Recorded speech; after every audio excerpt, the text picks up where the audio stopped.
going to particularly look at how independent candidates, and as you're leading there in the news with Musi Maimane, could certainly boost that degree of service delivery. And it's good evening to you, and thank you very much for joining us live tonight here at the Results Operations Center. I am Thabo Mdluli. Good to be with you tonight. We're here up until 4 a.m. as we closely look at what those leaderboards are saying, with just now 8% of the votes left to be scanned and audited. So we get 92% right now, with 57 hung municipalities. I'm joined now right here at the Rock by Professor Dirk Kotze to talk about the impact of independent candidates. Prof, good evening, and thank you very much for your time and joining us tonight. When we look at that court judgment and what was said immediately after that court judgment, it was said that independent candidates will be a game changer in our electoral space. One, because it will no longer be a three-man race.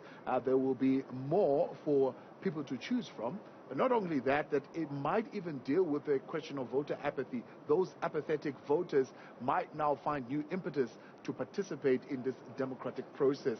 Did it work out that way? I mean, we saw the biggest number of independent candidates ever, 1,500 others. Yeah. Well, we are seeing here on the board now that 47 independent candidates have actually been elected. So we are going to have at least 47 of the more than 10,000. The wards ultimately will be filled by them. It's maybe not a big number yet, but it is certainly now a presence that they've established. It is something which has become now a second or third alternative for over and above the parties and then the party nominated ward candidates. We have now independent candidates that are becoming more prominent in the elections also. This is not a new development. This has always been there. The new development is what you are referring to, is that it should now also be at the national and provincial level. So for me, what is significant about this election is to see whether this example set by independent candidates that stood for this election, whether that sets sort of the scene for the national and provincial elections also, and whether that will ultimately create this opportunity for voters to say, I don't want to vote for parties, I'm going to vote for individuals. Yeah. This is a completely new dispensation that we are entering. We have to make a paradigm shift about how we are going to look at national and provincial elections also. And for parties, certainly, it will have to become very different. The way in which they look at politics in Parliament and in the provincial legislatures, how they are also going to mobilize support, because parties are now going to compete with maybe very driven individuals, yes. You know.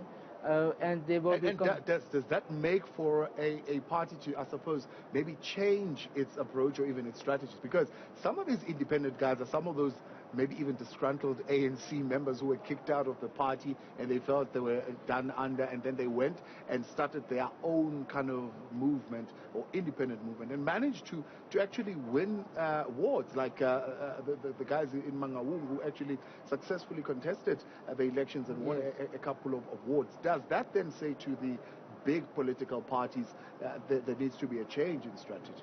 I think so, and I think parties will be more concerned about, what are the independents going to do if they can form a type of a bloc, a pressure bloc within a parliament, for example, to say and develop a voice for their own. So it means that they will have to become a bit coordinated also. They can't be completely independent and sort of unguided missiles of their own, in order to be effective.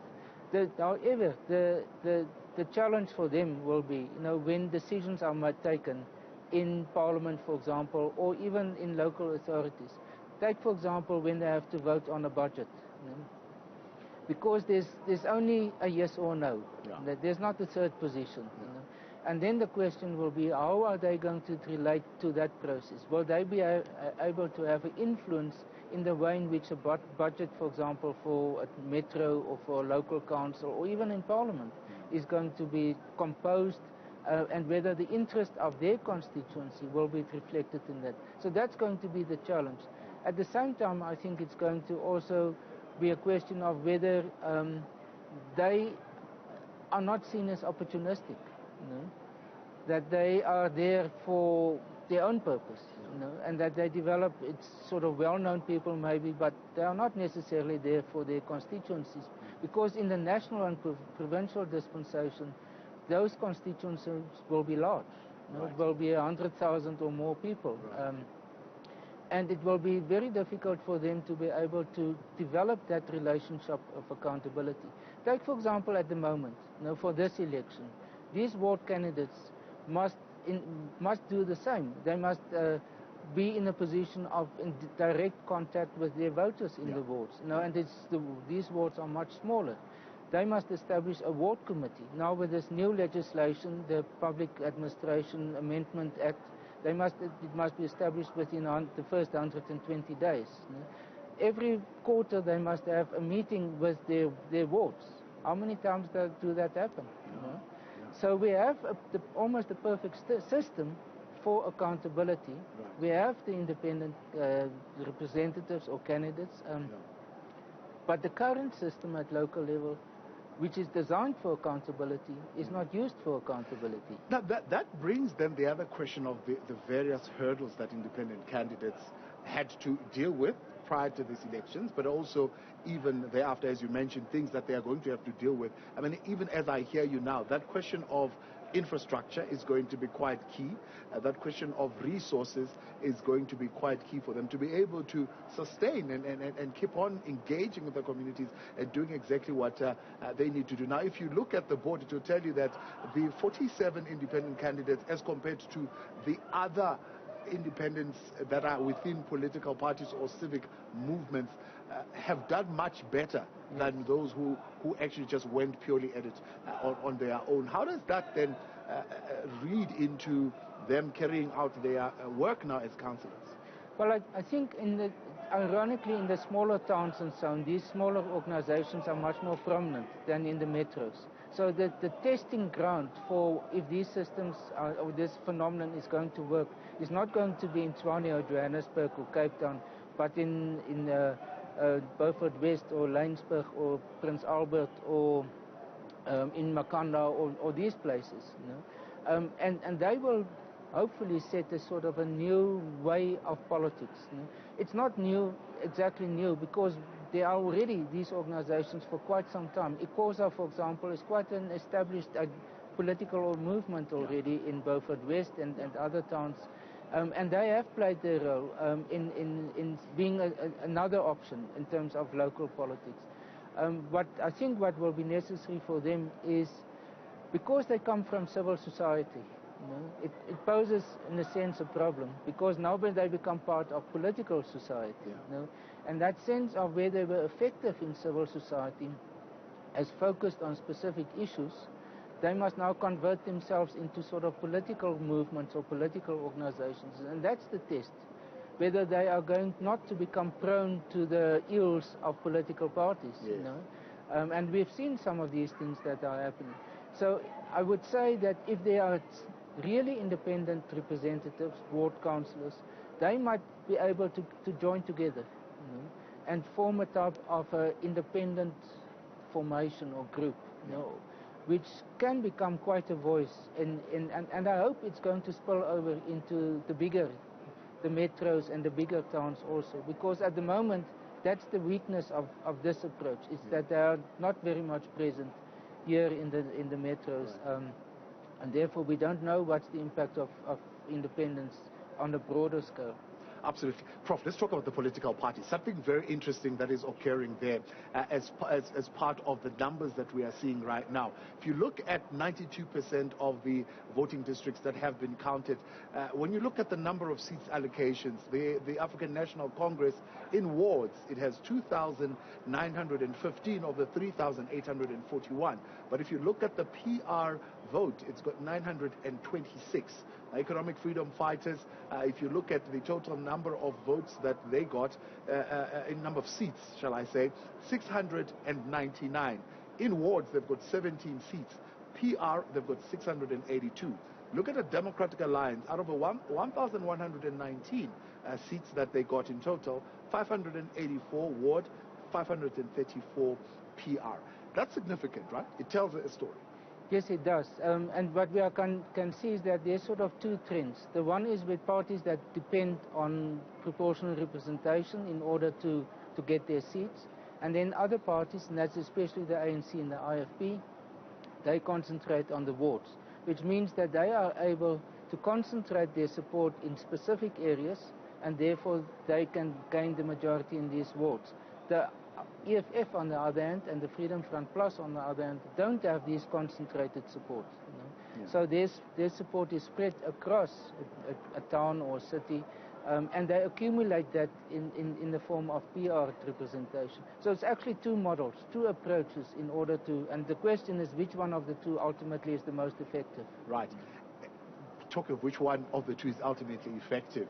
We saw all parties in general being able to, being able to, or actually opting to use national figures in their campaigning. So the Democratic Alliance would have seen Helen Zille, John Steenhuisen, and other prominent leaders in the party being spread throughout the country. Same with the ANC using President Cyril Ramaphosa in the campaign throughout the countries, and of course the EFF are doing exactly the same.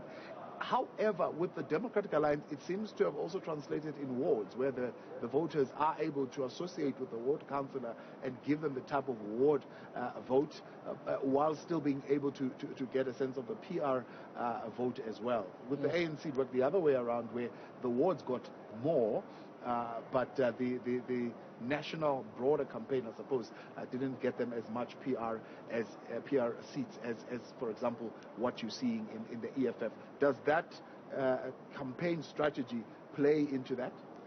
I'm not sure whether the campaign strategy has this result. I think it is about the way in which the parties have over time sort of solicited support, how they have developed their constituencies, the way in which, and one has to say it also, it has to do with the settlement, the residential patterns, and especially here where we are concentrating on residential areas. If you think about it in the broader terms, the way in which cities are structured, the spatial set out of it, I think that has an implication also. And on which of these different sort of communities these parties concentrate? Is it a party which has more based on sort of identity politics? And then when people are living, let's say, in a particular area, there's a concentration of white persons or colored persons or black persons, automatically it means there's a concentration for this party. If they concentrate on other issues which less dependent on identity issues and the sort of the residential patterns, then obviously they cannot do it, and then it is more spread around. So I think there's some elements of that also involved in this pattern that we are seeing. What's interesting is that the DA stands out. It's a sort of a 50-50 contribution. That's right. The ANC is predominantly wards, the IFP is predominantly wards, the EFF is predominantly PR, the Freedom Front is also predominantly PR, and the DA is sort of in between with a 50-50 split. Looking at the UDM on the board right now, not reflecting any wards, but reflecting 38 PR seats. My colleague earlier on was speaking to General Bantolomisa, and he's saying, well, other people had written off the UDM, saying it is gone for dead. Well, they must watch this space. It is still here to stay. Is that reflected in those kind of numbers? Well, percentage-wise, it's very small. What we've seen, if you look at the maps, and that's available here, the UDM traditionally has had support in the Old Transkei and also more in the coastal areas of the Eastern Cape. But in the inner part of the Eastern Cape, there's not so much support. So there's also these patterns, which is historically determined to a large extent, given his own history. And he is the dominating personality in the UDM. So that, to a large extent, I think determines that. But it's unfortunately now one of the parties with less than 1%. Yeah, certainly. What do you make of the success of the IFP? What is really behind that? That's an interesting question because there's not obvious answers. What we've seen, which is unique about them, is that since 1994 or after 1994, consistently they've lost support. So it was this trajectory of losing. And normally what happens is a party then simply disappears. But in round about 2016 election, it actually started to turn around. And some people will say, well, the leadership becomes outdated, very old. Yeah. And there was the split with the NFP, and it was sort of a split of more younger leaders. So they thought, well, this is the new life for the IFP in the form of the NFP. Yeah. That unfortunately didn't materialize. And what we have seen at the same time is the decline of the ANC. Right. In 2019, the ANC lost 10% of their provincial support. Right. About 8% of that went to the EFF, and only about 2% to the IFP. But now we have seen with this election that the IFP have actually overtaken the EFF. Yeah. And I think the fact that there's quite a number of new prominent young leaders in Parliament and so on in the EFF, and they are actually represented disproportionately well.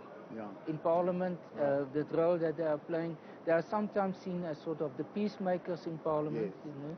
and the ones that try to bring all the different contending parties together. So I think many people see that as a way of serving a national purpose and not Right. looking at themselves also. So, but I think we have actually to talk to them, say what's your real strategy? What is the secret to your success? Yes. So much to talk to, so much to analyze. With just 8% now of those VDs still needing to be scanned and audited. That's the story almost that is being painted right now on the leaderboard, telling us exactly the number of seats and the number of PR seats. And that in itself telling a story of where did those votes come from and what is the influence of the various parties at different levels of society. We continue, of course, with your news feed PM with some